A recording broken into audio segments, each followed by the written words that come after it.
Reformed Devils. I'm Jonathan Barth, Associate Professor of History at Arizona State University and Associate Director of the new Center for American Institutions. And of course, with me is my co-host, Dr. Owen Anderson, Professor of Philosophy and Religious Studies, also at ASU. Today, we're very excited to have Arizona State Representative and House Majority Leader Ben Toma to talk about the latest victory for school choice in Arizona. But first, if this is your first time watching Reformed Devils podcast, I reckon we have a few first-time viewers. We are, that is Dr. Anderson and I, two God-fearing, Christian, confessionally reformed professors, once dead in our sins, but now made alive in Christ, not through any achievement or work that we've done, but through faith, which itself is a free gift, an unmerited gift of grace. So faith alone, by grace alone, in Christ alone, so that on that day of judgment, we and all other believers, that's believers of every tribe, tongue, and nation, will stand before God clothed not with our own filthy rags, but clothed with the righteousness of Christ, who out of an abundance of love, infinite love, bore the sins of his people on the cross and defeated death, conquered death for us so that we would have life, real life, everlasting life. And that's the gospel, isn't it, Owen? Amen. I love it. You're giving your introductory sermon is great. Hey, we got lead with the that's right. Right? Yeah, Yep. Call it the gospel truth. And that's why we're Reformed Devils. Of course, a play on the name for the Sun Devils. And we're Reformed. So Reformed ASU guys are called the Devils, and we're Reformed Devils.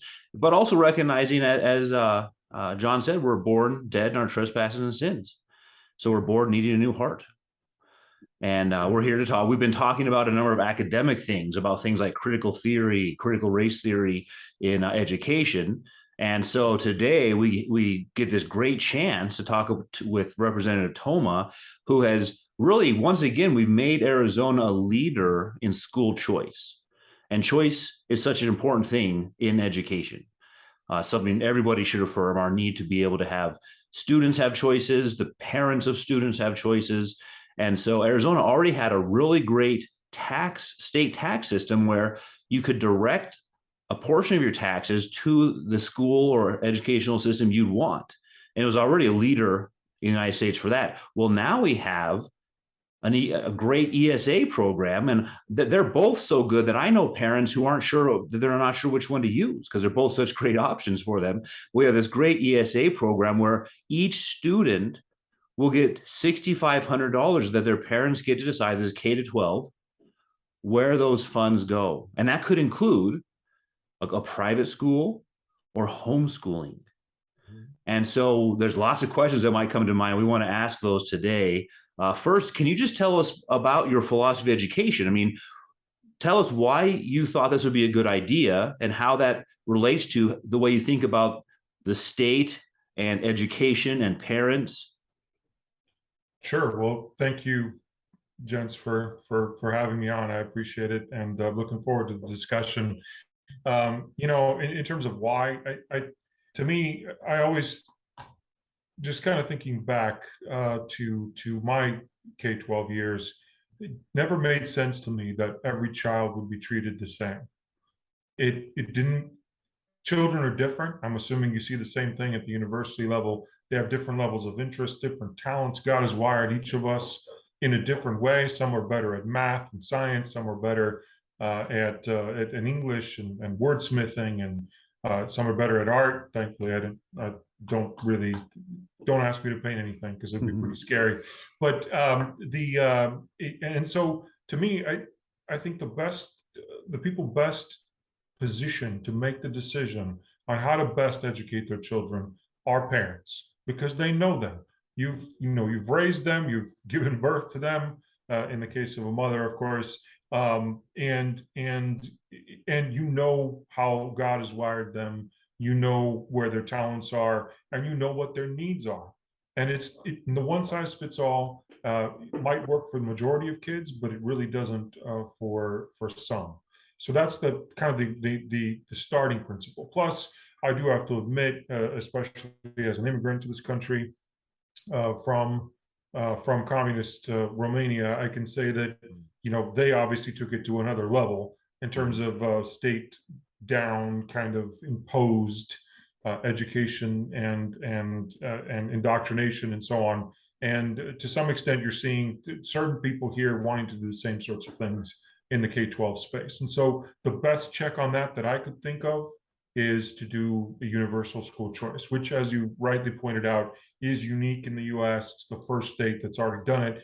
Having said that, I fully admit that there is no way we could have done this without being already pro school choice as a state, right? It's 25 years of advancements in school choice, everything from open enrollment in the public school system to charter schools that are so popular in Arizona. Yeah. The original ESA program, which was passed 11 years ago, and it's been extended since. And now, truly, we're at a place where we have backpack funding. The only thing I will correct you on is it's now about $7,000 per child because of the increases that we've done to the base level funding. And since the ESA is 90% of the state's fund, it gets pretty complicated. We won't get into school finance, but the point is, it's about $7,000 per child.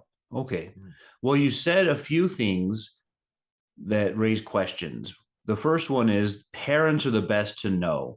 And it seems like when COVID happened and kids were at home on Zoom, parents suddenly started seeing what's going on in the classroom. And you see this across the nation, parents showing up at school board meetings and saying, wait a minute, this isn't the curriculum we want for our children. Did you notice anything about that in Arizona? Absolutely. I have to also admit that I don't think this would have been possible, at least not now, without COVID and what happened. And it's kind of an interesting situation, right? Because remember what happened, beginning of 2020, right? You've had COVID was starting to be a thing. People started to hear about it. March comes around, all these shutdowns happen. Okay, for the first few weeks, it was a bit uncertain, right? Nobody knew how serious this would be. So let's give everybody the benefit of the doubt. But then after that, you saw, and I can just anecdotally tell you what happened up in my area, which is the northwest part of the valley. There were charter schools. There were lots of charter school options up there. Some of them had wait lists. Many of them didn't. Well, after COVID and after the public schools decided for the most part to stay shut and to have certain rules and whatever implemented, charters didn't and made different decisions. And now all of a sudden in 2021, if you're trying to get your child into a charter school up there, again, where I'm at, you're talking about a 1, 2, 3, in some cases, 4-year wait list. Wow. Now. And remember, these are A+ schools up there on the public side. So it's not that all of a sudden parents have changed. That in conjunction with the fact that, as you said, it's the age-old out of sight, out of mind, right? Where parents just didn't really, of course, parents care fundamentally, but if it's not right in front of you, often you can't tell and you're not really paying attention. And so now kids are at home. They're asking parents for help in some cases, or parents are just kind of watching their children since many, like we have 5 kids, and so they're in different parts of the house trying to zoom in, going to school at the same time. You can't help but overhear what they're talking about, and it was an opportunity for parents to finally really see, wait a minute, this is you're done. And again, every school did it differently. So one example. One of our daughters was at a school that the professors or teachers would just record everything, and all they had to do is watch this thing every day, and she'd be done in less than an hour with their school day. And I'm going, wait a minute, what's just happened here? How are you done in less than an hour? And you've seen the learning loss. I'm sure you guys have probably talked about that. And if not, that might be something for you to focus on in the future. How much learning loss and how much children fell behind, especially those in some of these schools that are shut down. So yeah, I think the fact that COVID happened opened the eyes of many parents in America to what was actually happening. And going back to what I said earlier, I couldn't think of a better way of adding a check on public schools and ensuring that parents have an option than to go to full-on backpack funding. And I fully expect, by the way, before anybody accuses me of this, I'm not anti-public school. I'm not anti-charter school. I'm not anti-private school, and I'm not anti-homeschool. That's one of the questions we want to come up with. Yeah, exactly. I'm all for all of these things, and that's the beauty of the choice. We didn't change the STO program, as you mentioned, the tax credit program, at all, because that's another form of choice, and that would be antithetical to what I'm trying to do. John, I think you had a question. Yeah, well, I was just going to say, in reading up last night in preparation for this, I saw a great quote from you, Ben. You said, in Arizona, we fund students, not systems, because we know one size does not fit all students. Isn't I mean, this seems like common sense to me. And then you look at the polling. I saw a recent poll. It was from February of this year from Real Clear Opinion Research.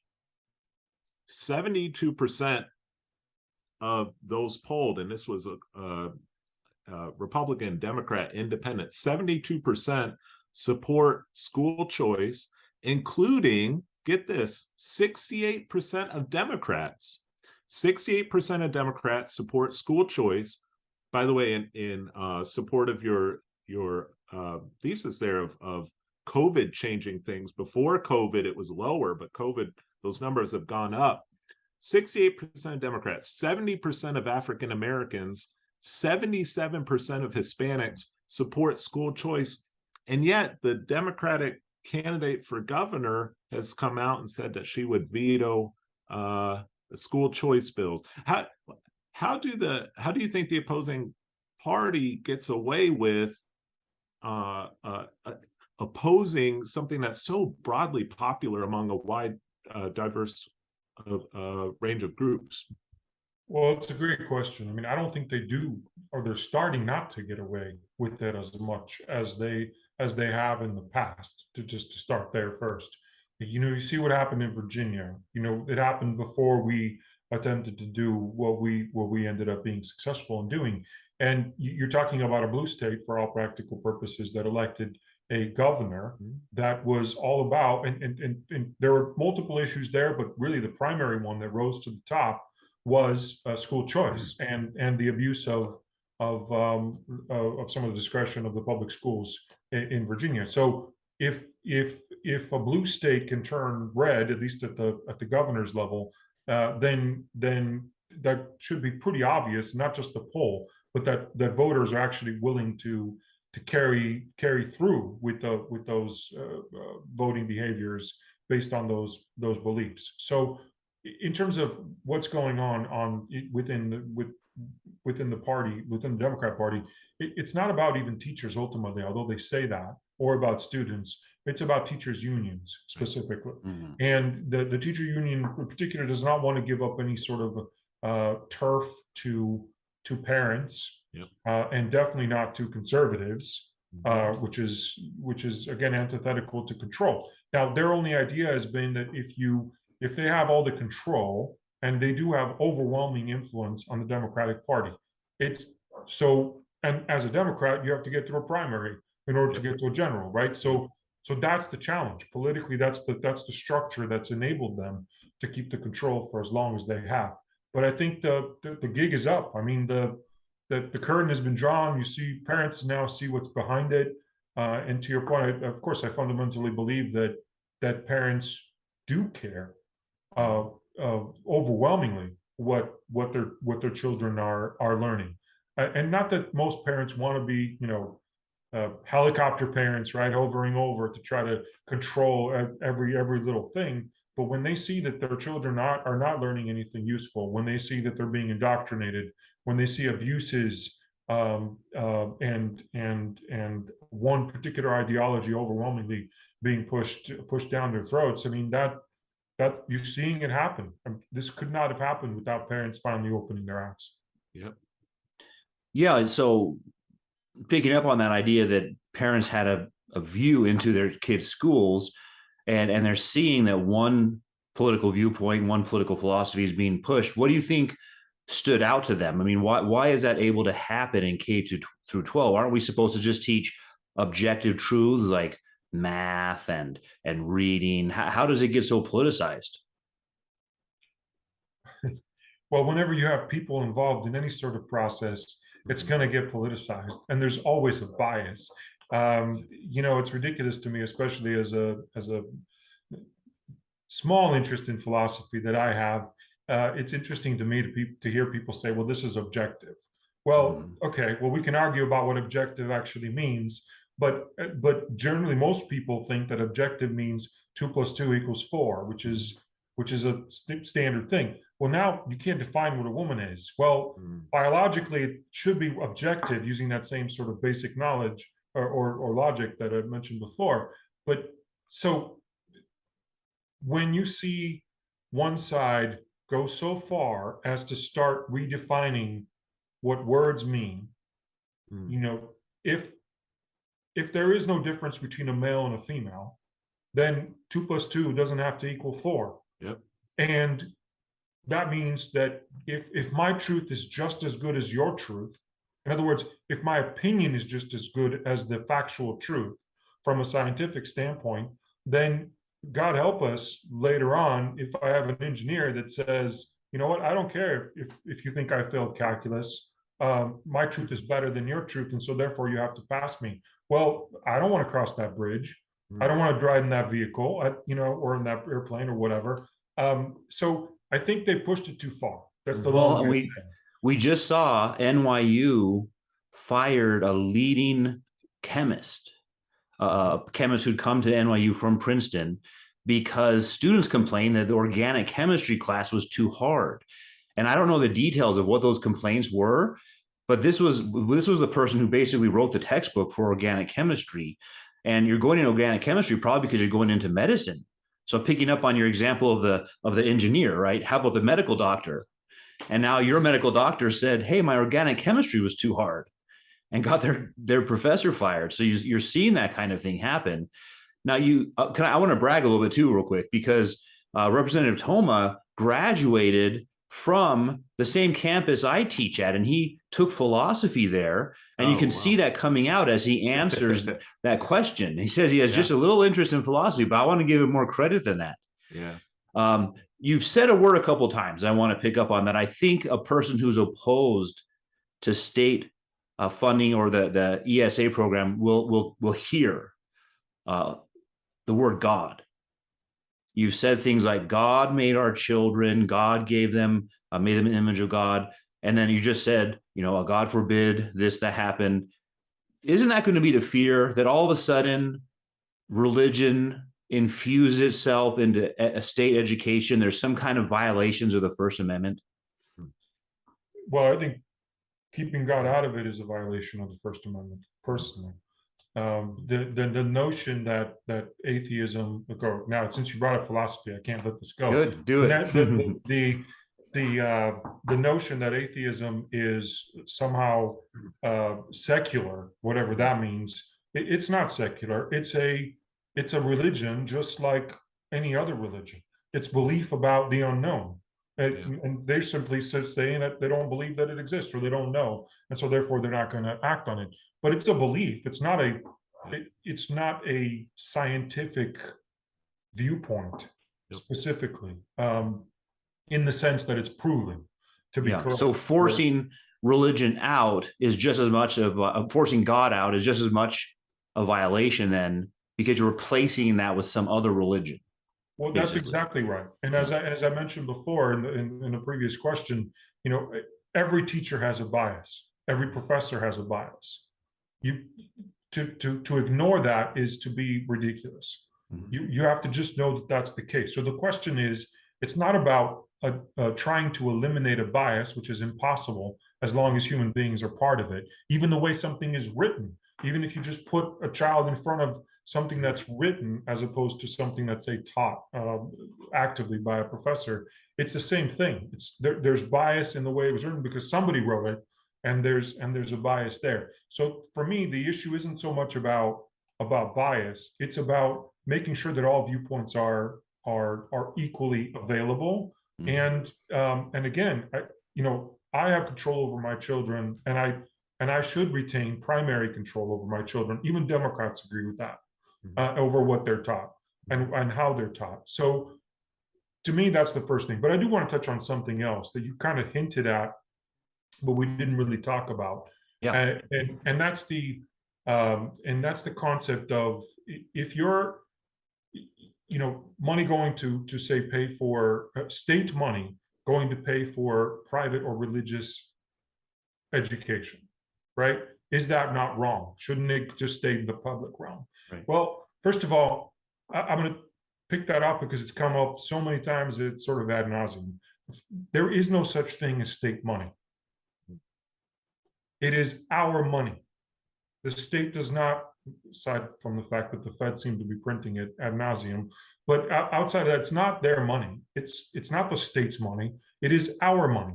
Mhm. It is taxpayer funds. So it's really what you're saying when you're saying that is, and you didn't say it, but you understand what I mean. Yep. What someone says when they're saying that is that my money, my personal money, should go to fund, say, an atheist perspective in a public school, but not to fund a Christian perspective in a private school. Mhm. And that to me is wrong fundamentally. So I have no especially problem. given, it's interesting given your background, you can speak to that because you told us earlier, an immigrant from communism, and you bring that, you know what happened.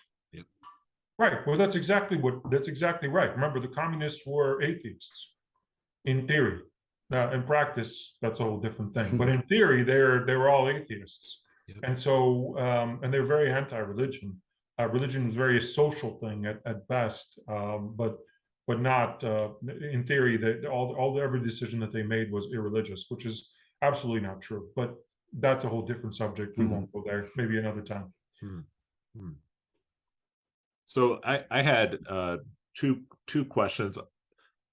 Oftentimes you'll hear opponents of the ESA system from the Save Our Schools folks say that ESAs will, this is a quote, codify segregation, end quote. I was wondering if you could answer that. And then number two, maybe you can sort of combine the two answers. Opponents often call these vouchers. Can you explain how ESAs are different from vouchers and why that word vouchers is not used in the legislation and why that's important? Well, it's not a voucher. The first and foremost, I don't pretend to be an expert on all the differences between the two, but the ESA system is a contract between the parent and the state. It has nothing to do with the school itself. So that's partially why it's different, and it's also why it's been litigated in the past and has survived, because it is not a voucher from the state to a private school. It is a contract between the parent and the state. So the contract is pretty straightforward. For those that have seen it, you know what I mean. Essentially, it says that you will use part of the funds to teach your children the basics, math, reading, writing, and so on. And that's about as prescriptive as it gets, and that you aren't going to commit fraud, and you're only going to use it for the items that are approved, right? So if you're using an ESA to go to a private school, then it's pretty easy, because you can use the funds to pay for the tuition and certain other, maybe perhaps extracurricular activities if you have excess money left over. But on the homeschool side, it's where it gets a little more complicated. There are lists of items that can be reimbursed. There are certain vendors that are set up just for ease of payment, where you can submit and sort of goes directly to them. But again, from a legal standpoint, the contract is between the parent and the state, not between the state and some private or third-party institution. So it follows the pupil, in other words. Follows the pupil. Yep. That's exactly right. And because of that, the courts have said it's not a voucher, and as such, it's been deemed legal. That's been litigated. Even this round, as you know, SOS tried to stop the program altogether, but they did not even bother trying to litigate, because that issue has been settled. So that's the first thing. And you had a first part of your question. Yeah, you see this charge a lot that from the opposing side, Save Our Schools people, that this will codify segregation. How do you answer that? Yeah, yeah. That just roused me up. Because I mean, think about it. It's like they've said that before, and I remember saying to one of my Democrat colleagues when they made that accusation, it might have been committee, I forget, but he was saying that, well, this only benefits the rich, right? Which gets at the same idea of segregation. And I'm going, hold on a second. Yeah, the rich already have access to private Yeah. school. yeah, They're already there. The segregation, if you want to call it that in that sense, is already there that way. This would just give everybody the opportunity to go to a private school. And Right. yes, I understand the private schools don't pop up instantly when the bill passed, which some people have they've already said, well, see, we don't have more private schools. Well, first of all, it's been finally settled for what, a couple weeks now, 3 weeks maybe. So it's ridiculous that they would even go there. But really, this is all about having access everywhere. And by the way, during the committee hearing, we had a gentleman named Drew Anderson, who was a pastor in South Phoenix and former NFL player, really good guy, came and he wore a T-shirt. He wore a jacket because, you know, you want to be formal when you're in these committee hearings. But underneath that, he wore a T-shirt that said Democrats for School Choice. And he just, you know, went on that full kind of, I don't know if he's Southern Baptist, but it sort of reminded me of that, just lighting into the Democrats, calling them out for the hypocrisy of not supporting opportunities for every kid. Yeah. Well, you'd think because the Democrats would be in favor of choice on big issues like abortion. They want to have choice even over whether or not the child lives. How much the more wouldn't you want to have choice over education? It does seem to be sort of self-contradictory and inconsistent, doesn't it? Especially as a philosophy professor, I can see why you would go there. But yeah, absolutely, that's exactly right. The choice here is no one's forcing you to make this choice as a parent. If you like your public school, great, keep your child there. If you like a charter school, great. By the way, we didn't get into this much, but we did actually make other changes to the ESA program. One that I think is actually quite important is that we now allow it to be used for transportation. Oh, that's a good point. I was going to bring that up. Yeah, and the reason for that is, you know, if you're in one of those areas where maybe you're not close enough to a school, but the school's not allowed to pay for transportation, how are you going to pay for it if you're economically challenged, right? So that's why it's an opportunity for us to fix that issue so that these kids can actually get to a private school of their choice in a very real way. Yeah, I think that might be one criticism is that, and you kind of already hinted at it before too, that private schools aren't in all areas yet. I know a number of people in, for example, the Great Hearts district that are putting schools everywhere they can. So that's a classical education charter school system. But someone could say, yeah, all students who have access are going to leave the public schools, and those who don't have any access are going to be stuck there, and it's just going to get worse. And so you're addressing that with having transportation costs covered. But also there's kind of an argument there, I wonder if you could speak to, which is that public school is sort of like everyone needs to be in it to keep it doing well. If half the people leave, it won't be funded enough and everyone will suffer. But then what happens is everyone's there and they want to control the curriculum in a way that half the people don't like and they want to leave.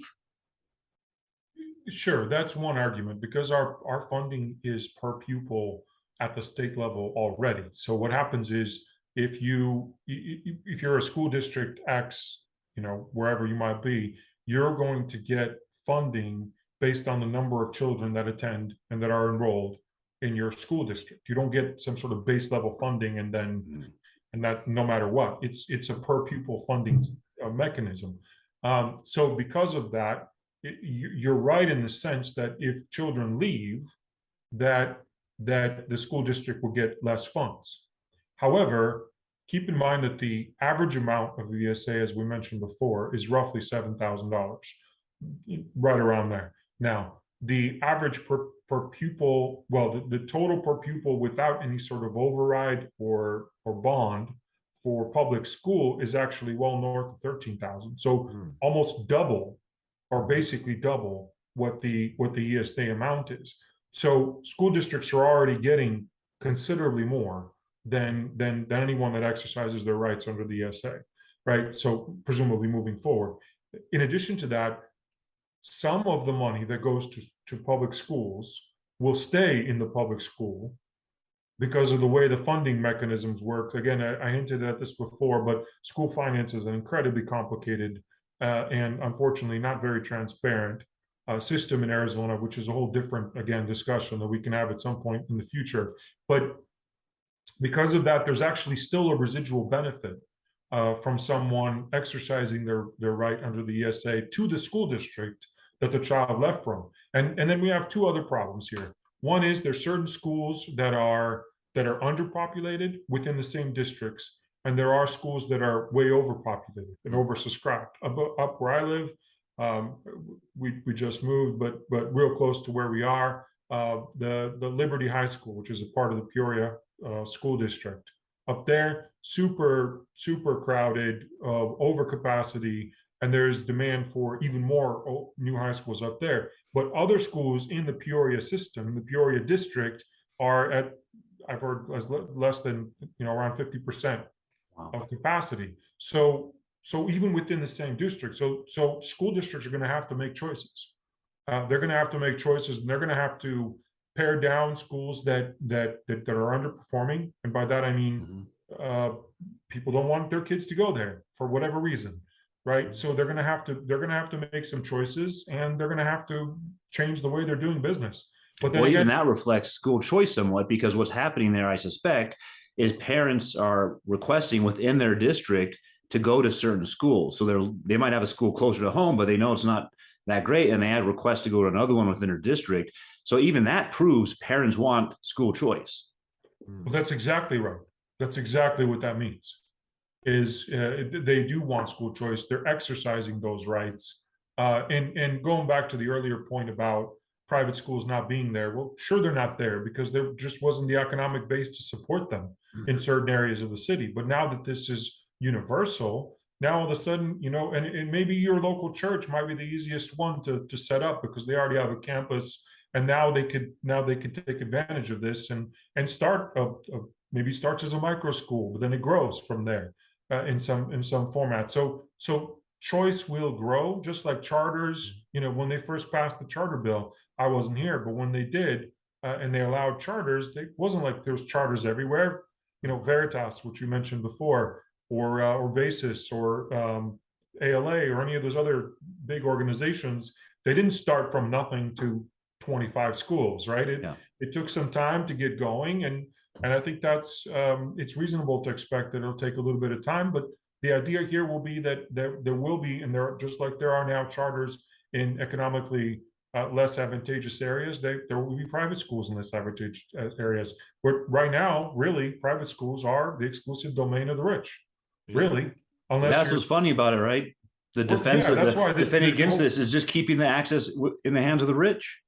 Right, and that's, to me, I just don't get it. I really don't. This whole segregation thing. No, they want to, because what's the alternative? Like trapping students in a school that's determined by their zip code. Well, that's actually going to lead, probably, I would think, to more segregation than if you allowed things to open up and gave students and parents an actual choice. I have a question for you. Another question: are you finding other states, or do you think other states are going to follow this model? I'm sure. I mean, the eyes of the nation right now are on Arizona, but Arizona is the leading state right now for school choice. But I imagine there will be other states that follow in our wake. Well, I truly hope so. I do, and I think you're right. I think that's exactly what's going to happen, and I don't say that tongue in cheek, because I know multiple legislators have already reached out to me from some of these states that are working on something similar. The one thing is that I've said to them, and details matter when it comes to setting up a program that works. You have to be cognizant of the school finance and the kind of the way school enrollment works and everything within the state that you're doing, because some of these states are going from basically no school choice whatsoever, and they want to go straight to full-on backpack funding. Maybe, but for us, there were steps along the way. As I said, open enrollment, you can go from one district to the other, or from different schools within the same district, as we were talking about Liberty High School before. Then the charter system, the original version of the ESA, which was very limited, but because we had all of that in place, we were able to now take that final giant leap and make it universal and go to full backpack funding. Some of these states are just not there yet, so they might need to do a little bit of work on their finance side and on their structure before they can actually get to full school choice as the way we have it. Having said that, it's a nice rivalry now between us and, in a good way on this subject, between us and Florida in particular. Also Texas, the Friday Night Lights thing though is kind of a big deal in Texas. So we're trying to work through that with them. But other states have reached out as well: Wyoming, Idaho, Arkansas. I'm sorry, I'll forget some. West Virginia. Sure. They have. I was going to ask about that. Yeah. Yeah, there's West. That's a whole different thing. They're unfortunately stuck in litigation, but I think we're going to help them. The fact that it's clearly constitutional and even now implemented here in Arizona and starting to take effect is gonna help from that perspective. So yes, it is my sincere hope that this is the beginning of school choice and backpack funding across most of this nation, if not all of it. Oh, well, so. Let me ask a question we've been talking about private school, charter school, public schools. Let me ask a question from homeschooling families. And some homeschooling families they're thankful for this idea, but they're worried that this could sometime have strings attached. Maybe you're gone, this administration's gone, and you get in a new administration and they say, you can't have this money anymore unless you do the following things. And those things very well could be contrary to these parents' faith. Could that happen? It could. Unfortunately, it could. And the reason for that is that I can't pass a law that restricts a future legislature, right? Yeah. Just like I can't pass a law that's retroactive. So for those reasons, and so that just begs the point, and I'm not saying this just because the election's 2 weeks out, but it matters who's here. Yep. It matters quite a bit. And I think parents should and rightfully should be concerned about what could happen in the future. Having said that, I don't think that's a good excuse not to participate now. Now, if you don't want to participate, great. Again, I'm 100% for school choice, right? It's fair choice. Yeah. Forcing someone to participate would be ridiculous and antithetical to what I'm trying to do. But I do think that they can participate now. There really aren't strings attached at this point, other than you are, of course, signing that you're going to use, as I said before, part of the money for basic education of your child, and that you're not going to commit fraud, which seems pretty reasonable to me in terms of restrictions from a homeschool perspective. But the other I've heard kind of a nuance to that is that, but isn't it, if you participate now, aren't you sort of conditioning yourself and making yourself dependent, if you will, on these funds in order to educate your child? And then in the future, it'll be difficult to let it go should a legislature change the rules. Again, I get that argument. Having said that, these are the same parents that have already decided to homeschool in many cases and haven't been getting any benefit from the state. So just plan ahead, plan accordingly. So plan accordingly. And the final point, because I think this is important, is remember that there are plenty of states, unfortunately, including our neighbor California, but New York, a few others like that, that put all kinds of restrictions on homeschoolers and don't give them any benefit whatsoever already. And they went there because that's the ethos of, well, to be honest, the left in this case, but that's the ethos of the left. And so that can happen whether or not there is an ESA program. So that's why it's important to make sure that you vote for people that are not going to do that. Yep. Now, is there something also where if you're a homeschooling parent, to get into this program, you need to withdraw your homeschooling certificate, and then are you becoming, there's some concern like you're becoming a state educator or something? Is that going on? So this goes to the history of the original ESA. As I understand it, I wasn't here, but when the legislature passed the original ESA program, there was the very same concern that you brought up before, that this would at some point in the future potentially lead to the state dictating curriculum or testing or whatever that you might have to do as a homeschool parent. And so at the time, in order to assuage the concerns of homeschool parents, this certificate was created. And this certificate, you file it with your, I think it's the superintendent of instruction in the county that you're in, if I understand it correctly. And so you file this certificate, and therefore you're now a homeschool parent versus a home educator, which is the other term. Now, practically, there hasn't been any difference between the two from a legal standpoint, or the state doesn't look at you any differently, Okay. whether you file this or not. But this was, again, it was one of those future insurance attempts, if you will. But again, nothing can prevent the future legislature from enforcing rules on filers or non-filers. Yeah. Going to a technical question, though, because you hinted at this, normally you would have to withdraw that and then apply for an ESA. However, the law does not require you to withdraw it in order to apply for an ESA. And so the most recent decision, which I think is the right one, just from a logistical standpoint, by the Department of Education, has been that if you apply, then that's deemed, you're basically deemed as withdrawing your certificate, because the only purpose of that certificate, really, in a very practical sense, is to say that you're not going to take state money and that you're not going to participate in the ESA. It's just a statement to that effect. Well, going back, something you said earlier is it's not state money.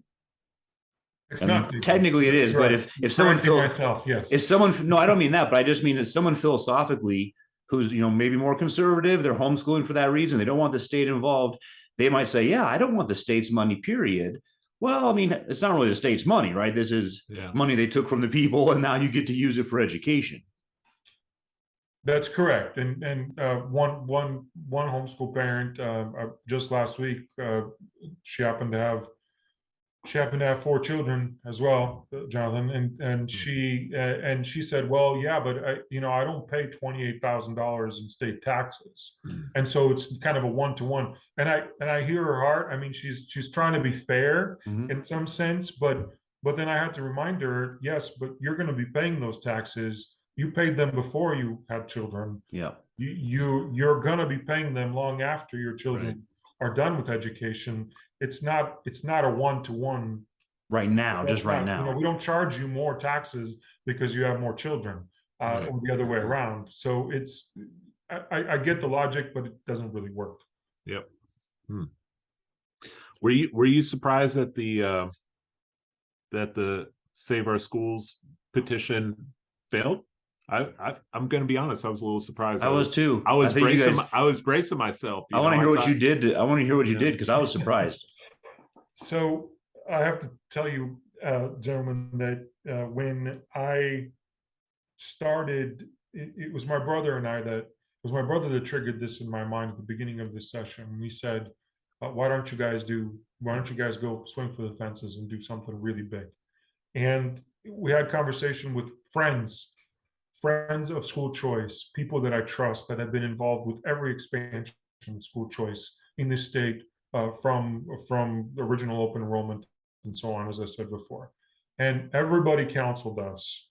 The two of us, we had lunch with a couple of these people together, and then subsequent conversations after, and said, look, even if you're somehow successful, first of all, you're not going to be successful. But even if you are successful, it's going to get challenged, because they challenged it in 2018, if you remember, with that ESA expansion, and they're going to get the signatures, and then you're going to fail at the ballot. And I took it to heart, and I don't, we prayed about it, we thought about it, I thought about it, prayed about it, and I said, you know what?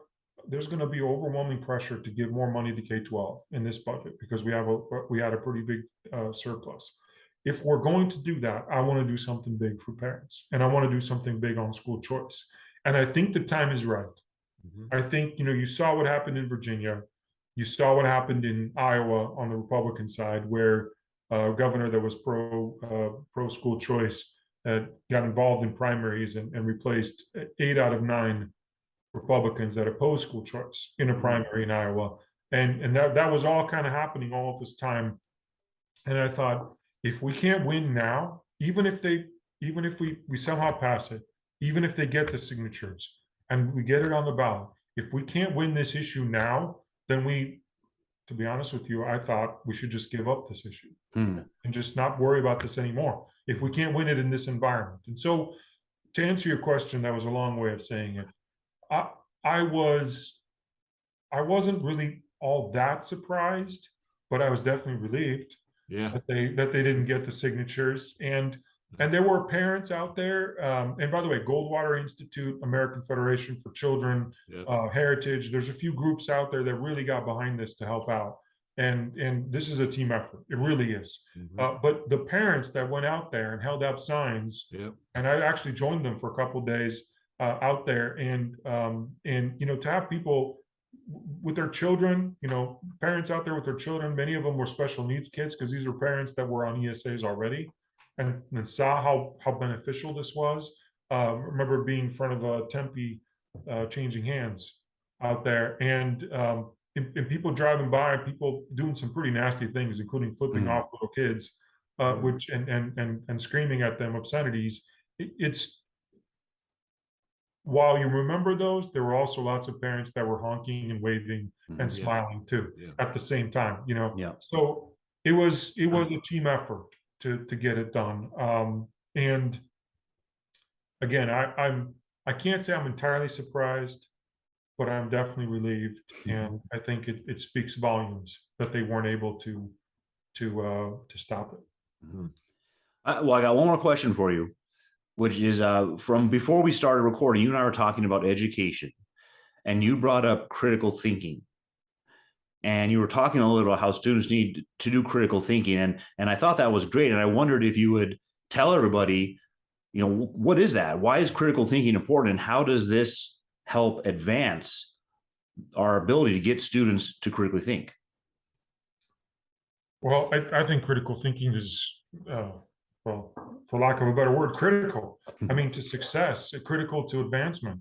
I understand there's been, because of say past abuse and politicization, if that's the right word, of the humanities, that often legislators and policymakers and even business owners and so on want to try to go to more of the hard sciences, thinking that they're more objective. And I get why they do that, but the problem with that is, if you understand that 2 + 2 is 4, and that makes sense, but you don't understand why. So you have to understand why that is and why that matters, and that's the part that critical thinking plays. So I'm a huge fan of the humanities, specifically of philosophy. I'm actually a bit of a history buff too. So in that sense, you're in the right place. Yeah, exactly. So I love that. But to me, being able to, so for example, I'll give you a perfect example of this for my personal thing. I had a really hard time with math in college. It wasn't my thing. I just never learned it right. So much of math is process, and at the wrong time, I had the wrong setup, and I couldn't learn math very well. And so because of that, I always struggled with math. And actually what I struggled with more of was algebra more than I did anything else. I was actually sort of naturally good at trig and at some of those higher level maths that are really about critical thinking, actually. But so, and yet my job out of college was to model and to predict statistically what the finances of our division at American Express, billions of dollars, is going to do.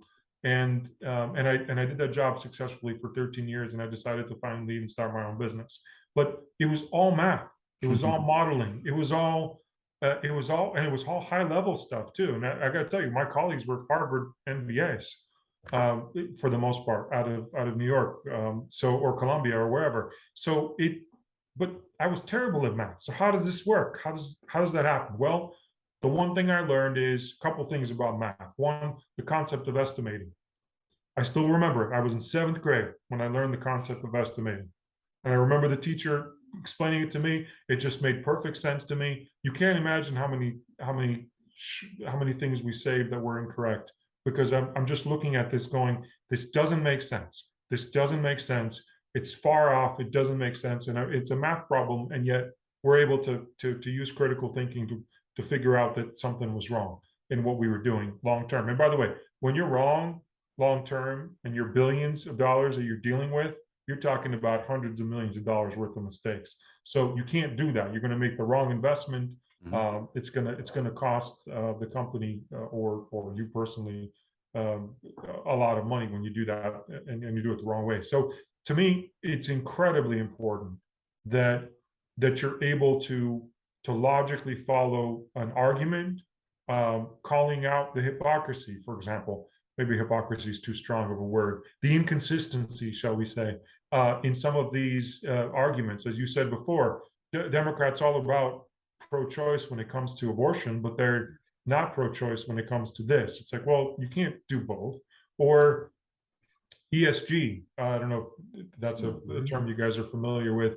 But so we had two bills, real short example, this past session. One was on the Republican side, forcing banks to bank gun manufacturers. The other was forcing the state not to do business with banks that promote ESG. Well, the same people were making opposite arguments for one bill and then the other. And it's kind of like, well, wait a minute, when you call them out, they're kind of like, okay. Is she, well, I see what you're saying, and then so the thing just kind of dies. But ultimately, calling people out has been helpful in that sense. Helps you see, I guess critical thinking helps you live with integrity.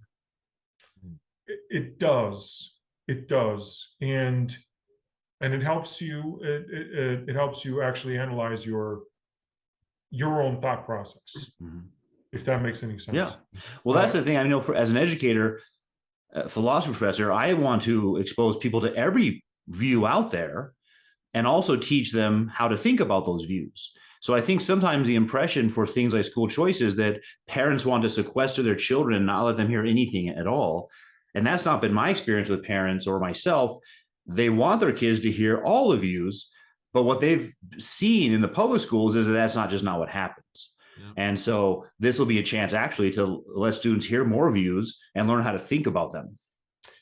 I agree with that. One of the things that in talking to my wife about this, because obviously we have the girls as well, and they, I want them to hear those opposing viewpoints in school, and I want them to be exposed to certain things within reason, of course, and other philosophies, and I want them to talk to me about it. Because then in the safety of the home, in the safety of oversight, not in an overbearing sense, but just in a guidance way, we can have those conversations and talk those things through. Utilitarian philosophy as an example. Well, it's great. You're going to save the one or save the 100, right? That the usual problems when you have those types of discussions will go, well, yeah, but what if the one is your child, right? As opposed to the 100. Well, all of a sudden it's, the calculus changes. And then, of course, people, not to get too philosophical on you, but people make all kinds of statements, and they around here, especially on the Republican side, you see people that are, well, I'm a libertarian at heart. I'm a libertarian. Yeah, okay, you're a libertarian until someone cheats you out of something, and then all of a sudden you're demanding justice, right? And I'm not talking about legally, but I'm talking about in terms of, well, why did they get this benefit from the government and I didn't get this benefit from the government? So all of a sudden there's these big debates, and look, practically what you do to me matters as much as what you say. And being able to again critically think and to plan out and to acknowledge that there are problems with someone's thought process or logic is incredibly important long term to getting good policy done. And obviously, when you're talking about the hard sciences, you want something that's actually objectively true, as opposed to just how I feel about it. Yeah, John, any more questions? Yeah, well, I was just going to say, you're a hero to many parents here in Arizona, and you did a lot of heavy lifting here, of course, sponsoring this bill, and just congratulations on the success in getting this passed. And are there any closing things you would like to say before we go? Just that this really was, as I said before, a team effort and a build on the successes of the past of others as well, and I want to acknowledge that. Mhm. You know, again, we couldn't have gone from 0 to 100. You know, we went from 50 to 100, but there was a lot of work to get to 50. Yep. It may not even be the perfect analogy, but you get what I'm saying. Yeah. That's important. And you know, members took tough votes to make this happen. And while I did you know, design it and we got it across the finish line, we needed everybody's support. As I mentioned, those organizations, Love Your School. There's lots of other organizations that were part of it that I didn't mention before. The governor was actually very supportive of a full expansion, in spite of the fact that, again, nobody thought we could do it. Once it was clear that it was happening, everybody rolled up their sleeves and went to work to defend it and to help it across the finish line. So in that sense, this is actually a very big win for all parents, and hopefully not just in Arizona. You know, for now in Arizona, but for in the very near future here, I hope more and more states will start making steps in this direction and eventually getting to where we are. Thank you for being here so much. Yeah. And yeah, this was a great conversation, great discussion, and I'm sure that everyone watching is going to enjoy this. I want to mention that although Dr. Barth and I are employed at ASU, this is not an ASU program. These are our own opinions and our own interests. And the Reform Devils is interviewing Representative Toma today because we think educational choice is great. We want parents to be involved in their children's lives, and we want parents to have the ability to choose what education they think is best and not be told by somebody else what they should do. So thanks for joining us. Thank you. Thank you.